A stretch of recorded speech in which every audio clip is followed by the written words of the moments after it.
Uh, All right. Welcome back to the podcast, guys.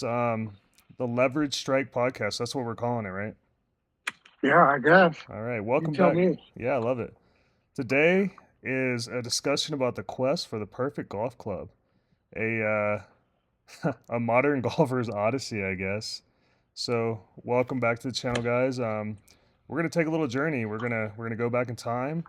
We're gonna talk a little bit about how golf clubs were first made by hand, how they handpick hickory shafts, and then we're gonna move into the modern game and the modern golf clubs and everything in between. So by the end of this, we will have all defeated the dragon that is golf club design. You guys are gonna have a really good understanding of what we have learned in the last, I guess, 40 years between the two of us, right?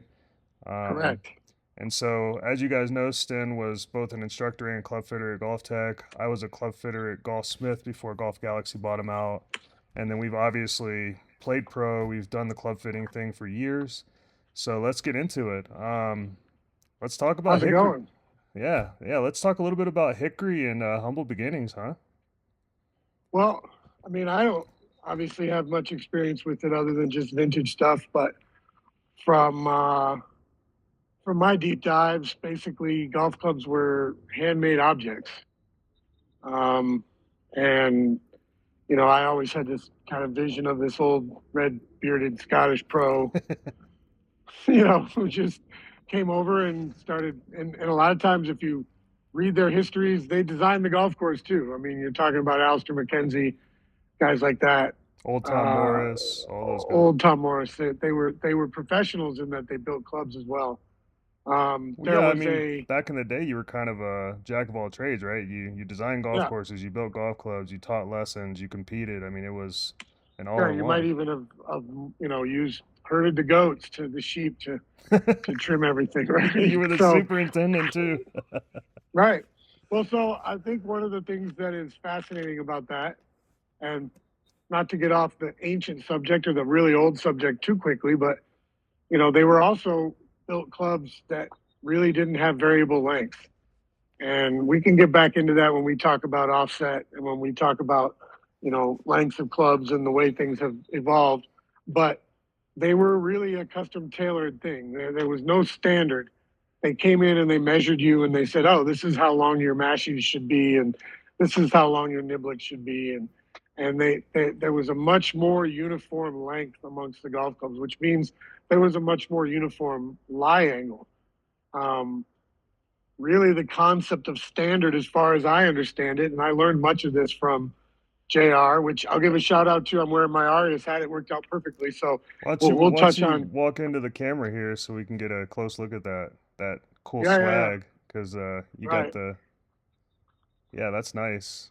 So That's what? the Arias hat. So, So I guess where's my um, hat at, Jr.? That's what I need to be well, I asking. know. So this was actually given to me by a student who I turned on to Arias when he bought a new set of the wedges. So I've got several people, yourself included, that are I don't say came through me like it was mine, but as soon as I found out about Arias, I told everybody that I respected in the game, you need to get these because they're a game changer. But I digress.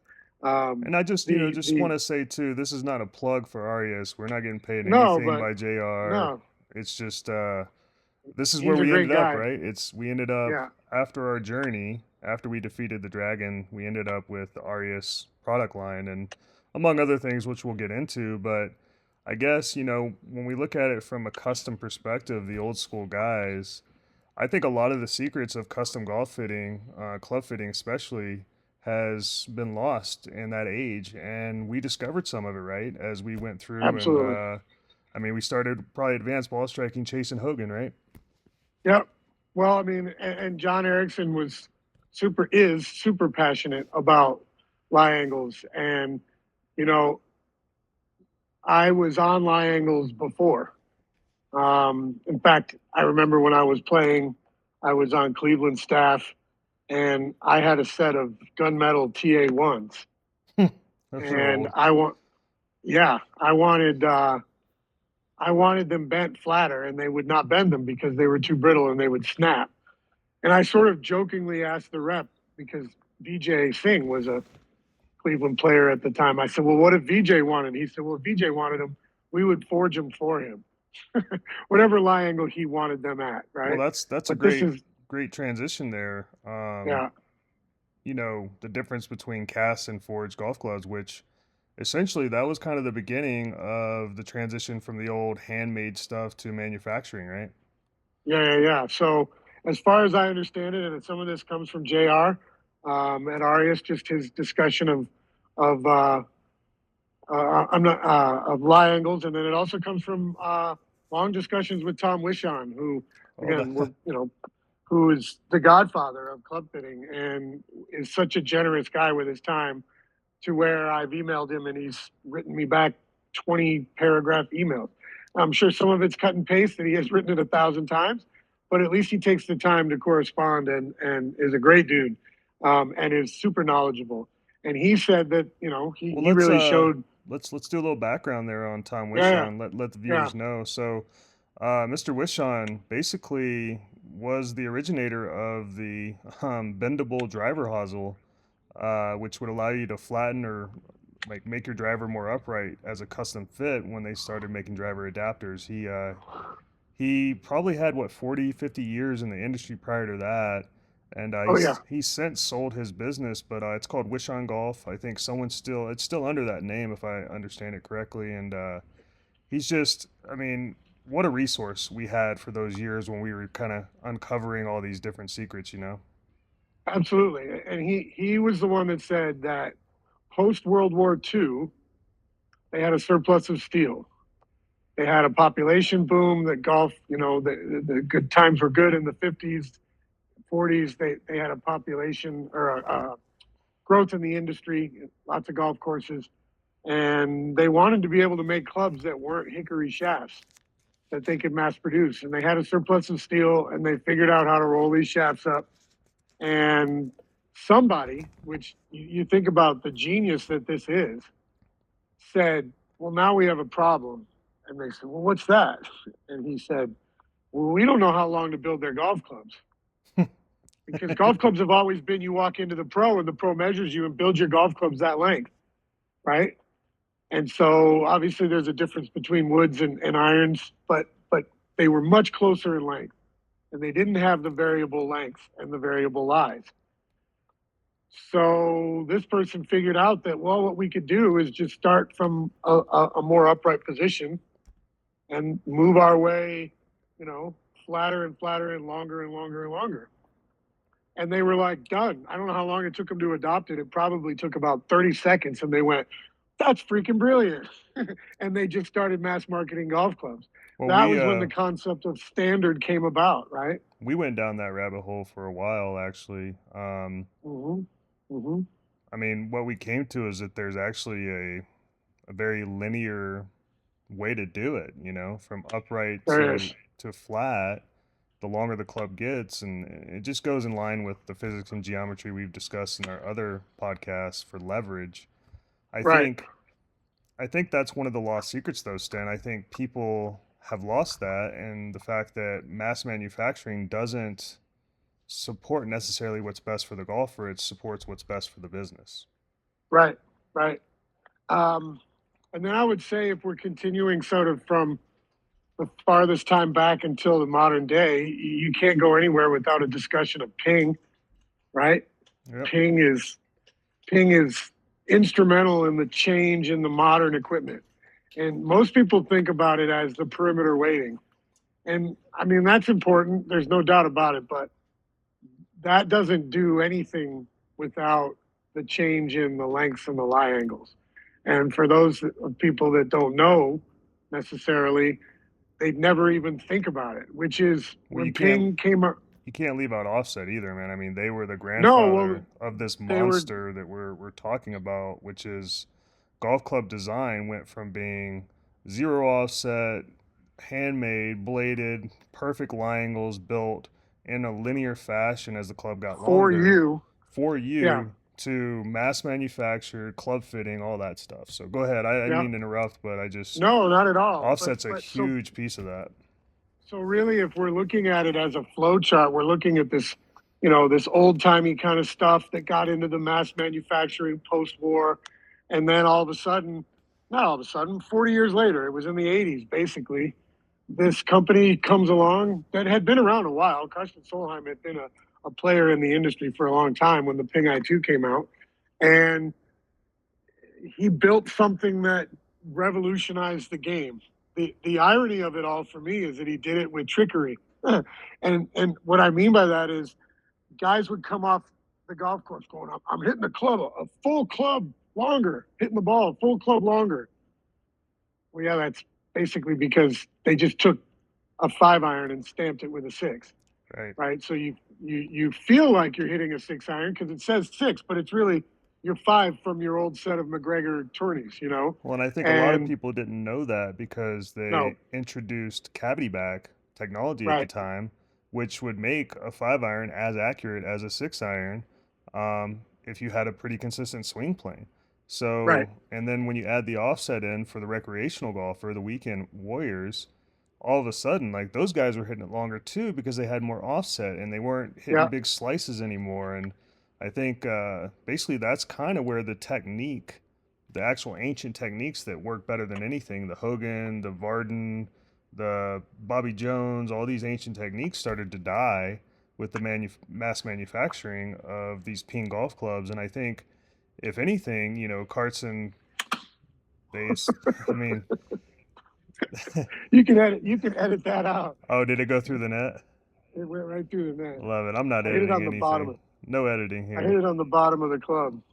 But anyway, so I think, Ping was the originator of seeding this monster of mass manufacturing for profit within the golf industry, which has essentially turned us into probably multi-billion-dollar business across the world, if not trillion. And I mean, at the end of the day, one of the main issues I have with the golf world and especially club manufacturing is that it's gotten so expensive for the average guy to get a good set of golf clubs. Absolutely. And I would add to that, kind of tying back to the old ways, that the main thing about the old ways that was so special is the same thing that people say about the modern day, which is they can be fit for you. The main problem with that is essentially garbage in, garbage out. and the point is that they, continuing with Ping, they started to set a standard. And once standard became a standard, now you had this sort of wandering idea of what's the appropriate way to fix lengths, lies, and lofts. Well, that's a spaghetti bowl right there, because everybody has their own standard nowadays. Everybody's got their own line angle standards, their own offset standards. So when you're getting your club set up, if you don't know what standard you're going off of, and a lot of times you'll confuse yourself. You'll end up with a bad set of clubs. Like if you're not working off Mizuno standard or TaylorMade standard or etc., Ping standard, right? Right. Well, and the thing about standard is that standard is meaningless. And what I would encourage people to figure out is to stop looking at plus this or plus that and just look at the raw number. Somebody says, what are your specs? Say, well, my length is 42 on this, right? Or go from a 7-iron, go from a pitching wedge, go whatever, go from your driver, right? And then say, and I have a half-inch increment and I regress or progress my lie angles, depending on which side you're starting on, at a degree for every half inch or half a degree for every half inch. And I don't want to cut you off here, but I mean, that's way too complex, I think, for most of our audience. I would say. Oh, I get it. I understand that it's complex.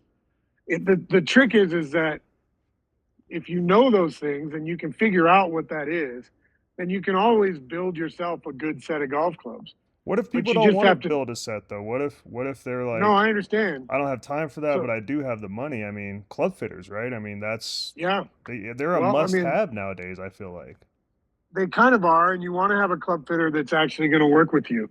And so this is kind of, the way you could learn a lot of this stuff is if you went in and said, what what do you have that's under length? What do you have that's over length? What do you have that's under lie?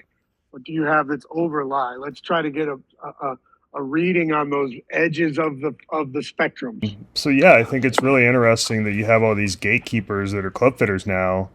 I mean, well, the technology has gone out of control. I mean, it's like a I mean, what's that monster in the old mythology with the 80 heads or whatever? Like the Kraken? The Hydra, the The Hydra. Hydra. It's turned into that, right? Wouldn't you say? Yeah, Like, essentially, if you want to crack the code on a golf club nowadays, you have to go through these gatekeepers that are club fitters.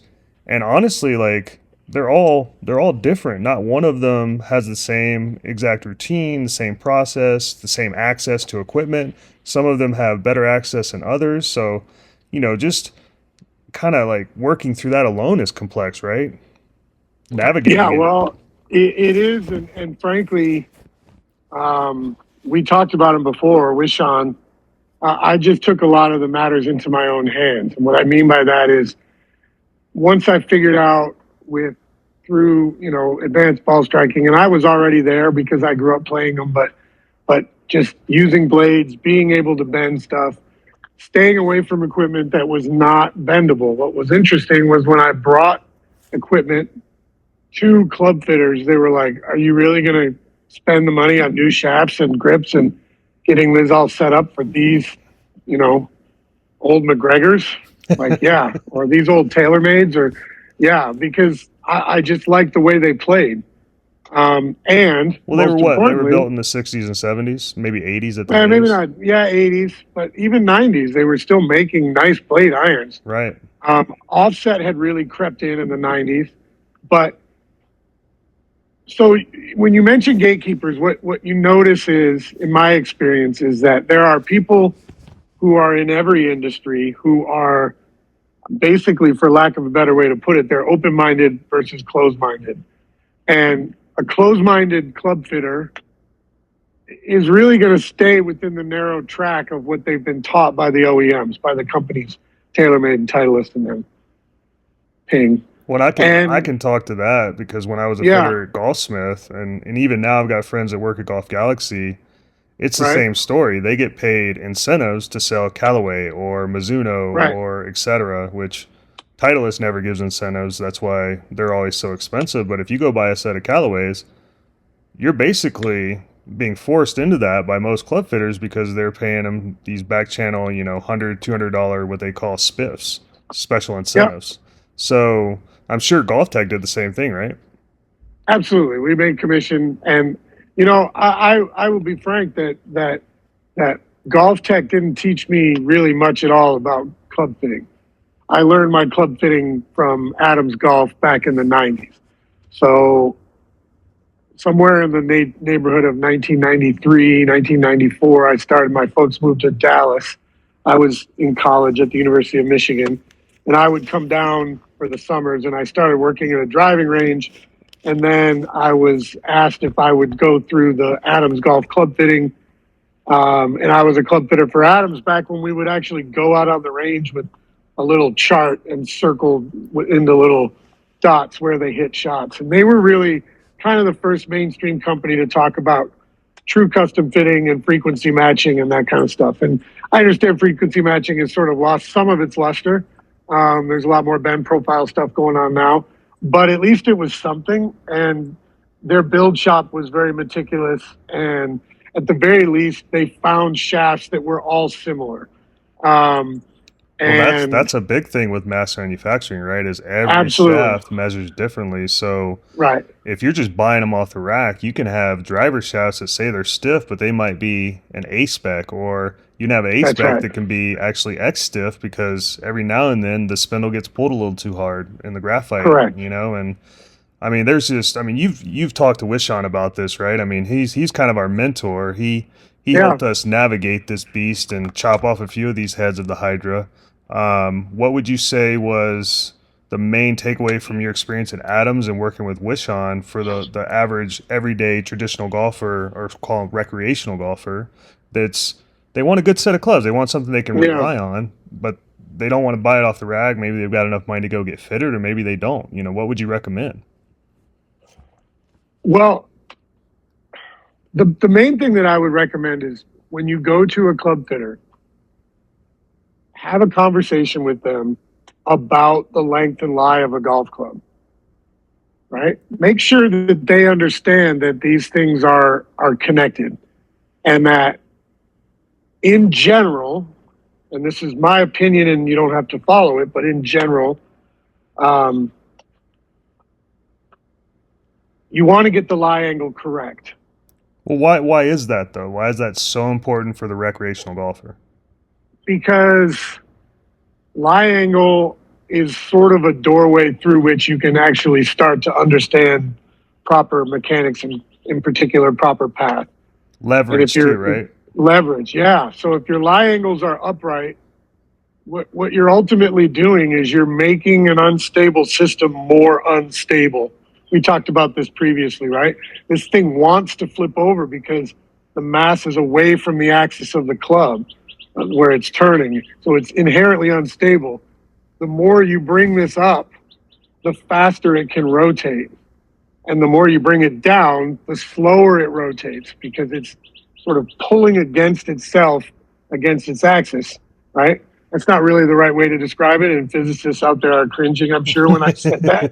But I'm letting that's you the go. way, right? That's the way it feels to me, right? Which is this slows down, and so So I think what if we were happens? gonna sum it up, make it more concise, is the Sure, more upright a club is, the faster the club face rotates. The less upright it fast, is, the yeah, slower it closes and rotates. So you may not, like, I would say if you're too flat, you're gonna hit more left and right shots, probably more right shots than anything.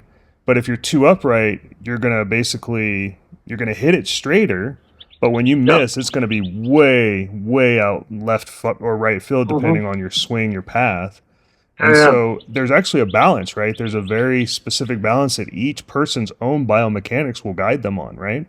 It's kind of that journey of absolutely. self-discovery thing. There is, and there's an answer that you can come to, and this is kind of what Wishon. You asked me, and I didn't really answer the question. What did I take from Wishon overall? Wishon's concepts are there is an answer until you get to certain things, and then it's just feel and preference. So these things are mathematically capable. We're capable of mathematically monitoring them and seeing that there are differences between shafts and heads and lies and this and that in terms of performance and ball flight. But when you keep drilling down, at some point it just becomes preference. What do I want to look down at and see? If I see this big fat top line from a super game improvement iron, it doesn't really look good to me. If I see this massive hooking offset, it doesn't look good to me. If I see, what else don't I like? Just the Well, let's long head, right? That is talk about really tall. the step pattern of the shaft too. Sometimes the step pattern, you got a real skinny little tiny shaft going into a big head. That Yeah, looks off balance to me. yeah, yeah. Sometimes you got a big fat shaft going into a tiny head. That's no better. There's a lot That's of right. optical balancing things that must go on, and I think most people don't even know that, bud. I mean, right? No, and Wishon really said, like the other thing that he really commented on, and obviously because even though he's probably done hundreds of thousands of iron fittings, he's probably done twice as many driver fittings, right? And so he said anytime anybody has trouble hitting the club face, switch them into a 3-wood shaft. He was big on driver length. That most people are swinging drivers that are significantly too long for them, which was great for me as a lie angle junkie because then I was able to say, Mr. Wishout, what do you think about this? And we had long discussions about lie angles and about how they were pushing lie angles up. Why are they pushing lie angles up? What is it about that driver lie angle that makes such a difference? Well, I think we can kind of transition then into like the Yeah, modern game of data driven essentially right. technologies where they hook these clubs up into a big machine. They swing with no human biomechanics, no leverage wrists. It's just a club that is timed perfectly because a Yeah, machine's swinging it to get their data. And I think it's lost on the public that you're actually buying a golf club that a machine built for you. Like essentially, Correct. and everybody's like, "Oh, technology is amazing, AI is great and all this," but you're not a machine. You're a biomechanical machine, I guess. You're an organic kind of creature machine if you want to look at it that way, but you are not made of steel, bolts, metal, and you don't have a timing circuit that can be within a, 100th of a microsecond of perfection. You're not that. So when you buy a golf Well, club, it's not going to be fit to you. It's fit to a machine. correct. And the one concept that I can be fairly certain of is that offset and lie angles are designed to do one thing, which is to start the golf ball on a pull vector, left for a right-hander, right for a left-hander. Why is that though? Because the average player is a slicer. And so the golf club companies are trying to compensate and give them an opportunity to start the ball over there for a right-hander and then pull it back. Well, and The that brings problem us is, to our biggest head, right? Which I know you're about to get into of the Hydra, yeah, which is it's screwing people's technique terribly. no doubt about it. I No mean, doubt about as it. a golf tech instructor, I mean, you can go down this rabbit hole for days, I'm sure. Yes. Or So I'll give you a former. little anecdote. And this club right here, this is an Arias 6-iron. I've got an Aerotech X Flex I-95 steel fiber in it, and it's 6 degrees flat. And don't let me forget that it also has a heavily weighted back end, 40, Well, 50, it's counterweighted. right? It's counterweighted. It's sitting in the bay on the wall while this person is hitting and trying to do a club fitting. They're a 15 handicap. They're one of my students, and they're hacking away at these different clubs. And I say, here, try this. And they step up, and the first one, they hit it straight right. I said, don't worry about that. Hit it again. The next one, they hit a nice little tight draw down the middle. What is this? And I said, well, that's what this is. I tell them, well, whose is that? I'm like, that's mine. Well, can I get one of those? Unfortunately, no. Why not? Because we don't sell those. I can only sell you one of these. Wink, wink, nudge, nudge. And I sold a set or two to people, right? Behind this, just went out and said, we'll set them up. But the point is that golf club is so far from what anybody would say is appropriate for them that you almost can't even imagine it. Well, Really. that brings us back to the gatekeepers having full control over your destiny, and the That's fact right. that most of them are in it only to make money, and they're not really going to help you other than to sell you very expensive products, because basically the way they've set this system up is the more expensive products you buy, the more likely you're going to hit it better, because the shafts are just better manufactured, the club heads are better manufactured, and it allows for a differentiation of technique.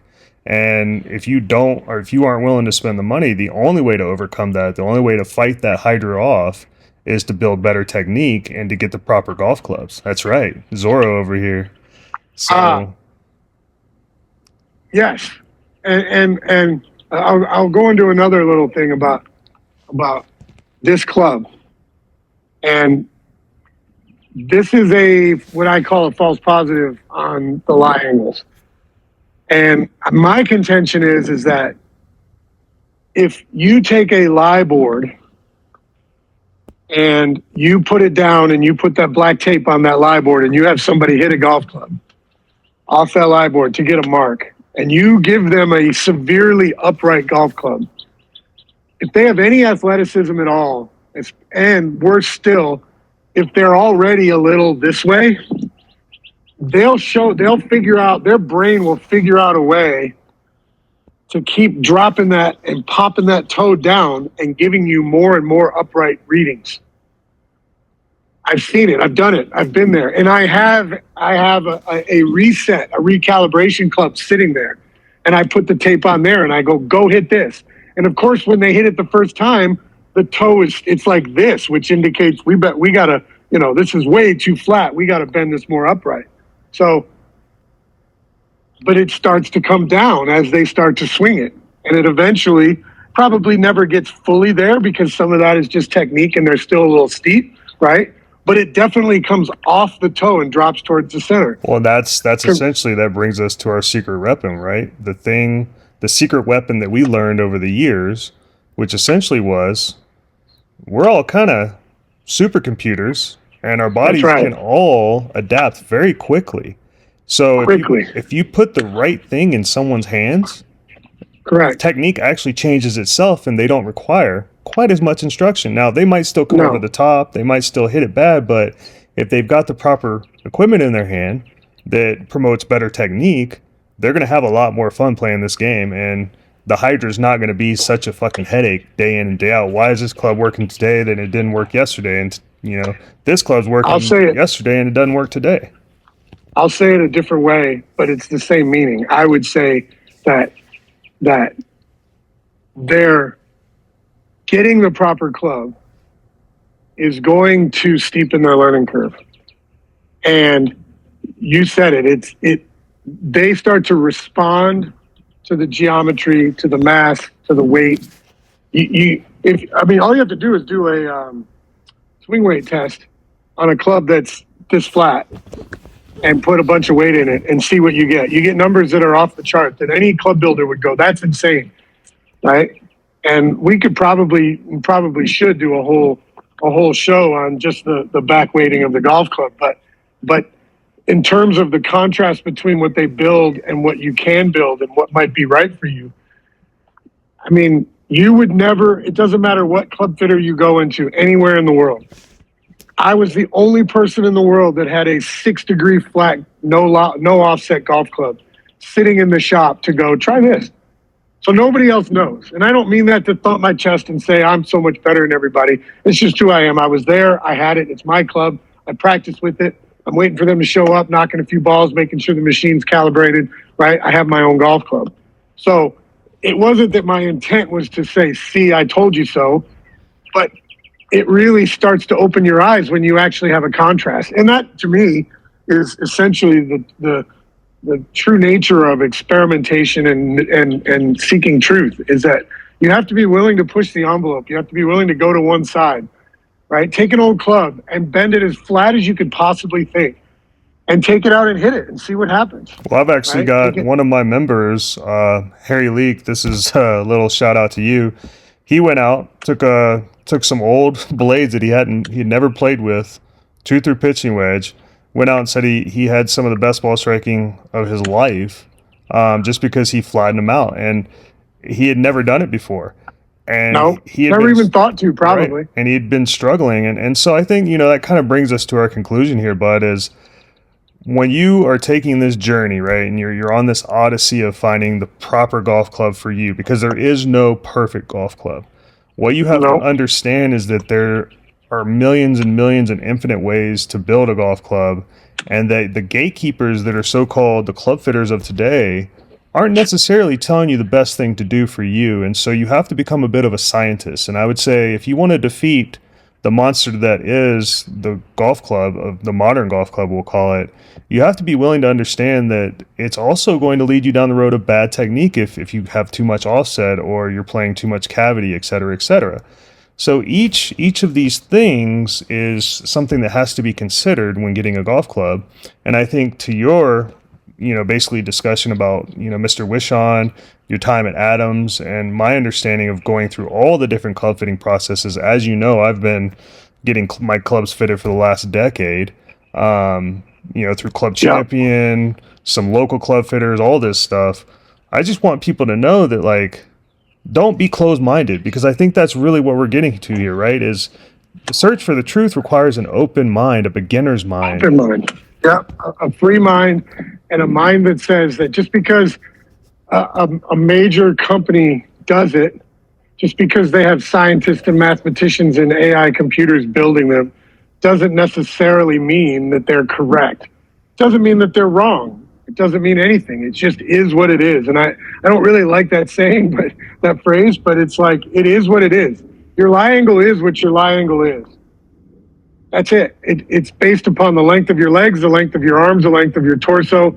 it's a static number that you can change, but it won't change a whole lot. But if you break out of your comfort zone and you just slam it downward and go, what happens if I make this where I have to become shallower and flatter to hit this golf club? Your technique will instantly branch off and start to change. How much? Well, that depends on you, how much you work and how much understanding you have. But it will start the branch of a change in your attitude and a change in your understanding, simply because you change your geometry. Because it is, like we've said all the time, it is sacred. It's sacred to us, right? We call it sacred everything. Geometry. Yeah, that's right. And it creates everything. One last anecdote. The same guy, Harry Leak, he went out and won $160 skins that same day that he put that club into play. And so it has such a huge effect on technique that it's worth experimenting with. So I would recommend, I'm just going to close the podcast out by saying, from my perspective, I hope that everyone goes out and just buys themselves one vintage golf club with very little offset. It could be like a 1990s Mizuno. You can go to Second Swing Golf, flatten it down 4 to 6 degrees, and just go out and hit it and tell me after doing it that it didn't improve your golf swing, because it will. Right. I've seen it happen in literally one session. I've handed some of my students clubs down at Sundance in Arizona, and I've watched their swing flatten out, and they've been on plane, they've released it, and all of a sudden they're hitting a draw when they were hitting an over-the-top slice to begin with. So that's my recommendation. And I think you hand them their old club back, and they hit a snipe hook, because now all of a sudden they realize, well, that club is pointing over there, and it's super upright. So when they all say the same thing, right? They're like, I hate the way this looks now. Yeah. I mean, can't go back. So once you go down this rabbit hole, just understand you can't go back, right? And you can't. I'll leave it to you to go ahead and leave your last thoughts on this podcast. Again, guys, this is Leverage Strike Golf, Quantum Radii at gmail.com. D. Sten Carlson, and doctorate of golf of all trades. Yeah. Well, I mean, I say it all the time, and it's about framing. It's from Bob Jones, right? His concept in his book. I think it's called How I Play Golf. Old School is probably written, 100 years ago, and he says you got to frame things. You got to find out the edges of things.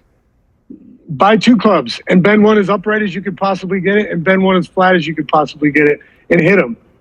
And go, which one feels more normal? Which one do I feel that I can actually put it in the middle of the bat over and over again? And it's unequivocal. You'll automatically find out that upright doesn't work. It doesn't work. And I encourage everybody to experiment, and it's cheap. Go find a club for $10 sometimes.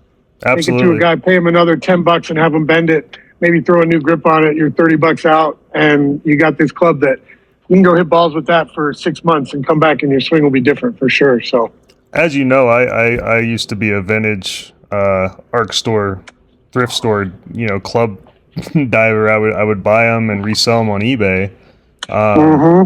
Man, I could get a full set of clubs for $20 of the vintage, no doubt about it, like 1980s beautiful Clevelands. It's not expensive at all, and so.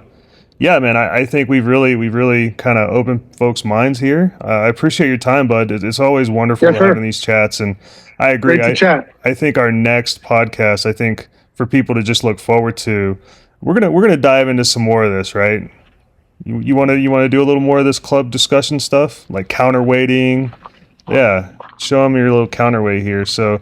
We went down a whole road here, guys, and I think in the next podcast we're just going to talk about counterweighting as a discussion, because we got to keep your minds open, and just wait till you hear this one. So thanks for watching, and we'll see you next time. Thanks, guys.